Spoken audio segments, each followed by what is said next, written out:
New at 6, we do a lot of stories about people facing challenging situations. This one really touched our hearts. A couple in Piedmont found out they're losing their little baby girl to a rare disease. But what they've gained is the knowledge that they don't have to face this hardship alone. 7 on Your Side's Diane Lee shares their story. Hi, baby girl. 6 months ago, Addison Grace came home to a nursery filled with pink play toys and sweet sayings. For this child I have prayed, reads one on her baby room wall. Her parents, Stephanie and Jonathan Bolt, hung it well before they ever knew how much they would need to. We get home and everything is great for 2 months. I mean, she was a wonderful baby. We were the happiest parents ever. She started laughing, smiling, all the things that you would expect a baby to do, and then she just hit a wall at 3 months. Addison was diagnosed with a rare degenerative disease called Krabbe. It destroys the protective coating of nerve cells. Babies with the genetic disorder usually don't make it past age 2. I went through, why me? This is not fair.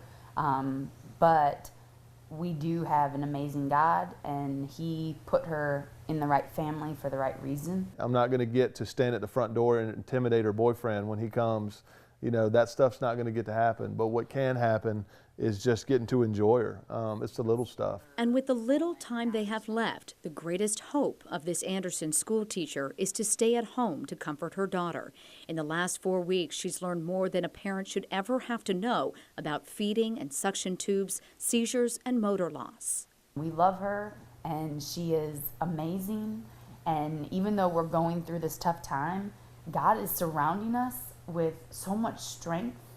Family and faith have kept the Bolts afloat, but they've also discovered there's a government program that can help parents with children with special needs. The Tax Equity and Fiscal Responsibility Act, or TEFRA, covers medical bills for qualifying disabled children, regardless of their parents' income. It's not something that really hospitals tell you, hey, sign up for this. Just like her disease, I've never heard of that. I have never heard of TEFRA. Even if they get approved, the Bolts will still be out 40% of their income for who knows how long. That's why a friend started this GoFundMe page. It's raised nearly $20,000 in 4 weeks, in part because of the kindness of strangers. It almost gives you faith and hope in humanity when you see all the love that this little girl gets. All God's grace in one tiny face. We could either treat every day like a funeral and be upset and sad and cry all the time, which don't get me wrong, we certainly have those days. Or we could just celebrate every single day.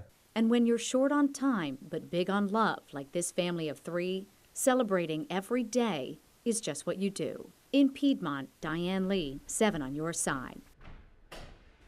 A stranger to the Bolts has organized a fundraiser for Addison at the Hopewell Fire Department in Anderson. It's happening on August the 15th. And if you'd like some more information about the TEFRA program or Addison's GoFundMe page, you can visit our story on WSPA.com.